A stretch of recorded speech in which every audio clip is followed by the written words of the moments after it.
അനുഗ്രഹം ചാനലിലേക്ക് സ്വാഗതം. എല്ലാവർക്കും മാലകളെല്ലാം ഇഷ്ടപ്പെട്ടു തുടങ്ങിയെന്ന് വിചാരിക്കുന്നു. ആരെങ്കിലും ഉണ്ടാക്കാൻ തുടങ്ങുന്നുണ്ടോ?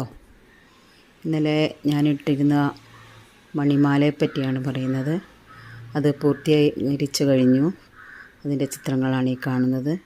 അത് മണികൾ മാത്രം ചേർത്ത് നമ്മൾ 3 ചക്കിരിയില്ലാതെ 3 മണികൾ ചേർത്ത് ബന്ധിപ്പിച്ച് ചെയ്യുന്നതാണ്. 20 എണ്ണം കഴിഞ്ഞ് കഴിഞ്ഞാൽ അത് ഇന്നലെ പറഞ്ഞിരുന്നു ഞാൻ, അതിൻ്റെ ലോക്കറ്റ് പാലക്ക ചേർക്കാം. പിന്നെ 5 എണ്ണം വിട്ട് അങ്ങനെ 5 പാലക്ക ലോക്കറ്റുകൾ ചേർത്തിട്ടാണ് പൂർത്തീകരിച്ചത്. അറ്റത്ത് കുളത്തും വെച്ച് പൂർത്തീകരിച്ച് കഴിഞ്ഞാൽ നല്ലപോലെ കെട്ടി യോജിപ്പിച്ചിട്ട് ഗമ്മ ചേർത്ത് കഴിഞ്ഞാൽ അത് മാല പൂർത്തിയായി. ആർക്കെങ്കിലും കൂടുതൽ വിവരങ്ങൾ അറിയണമെങ്കിൽ വാട്സപ്പുമായിട്ട് വന്നു കഴിഞ്ഞാൽ വാട്സപ്പിൽ ബന്ധപ്പെട്ടാൽ പറഞ്ഞു തരുന്നതാണ്. അടുത്തത് ആദ്യം ഉണ്ടാക്കിയ ചക്കിരിമാല പൂർത്തീകരിച്ചതാണ് കാണിക്കുന്നത്.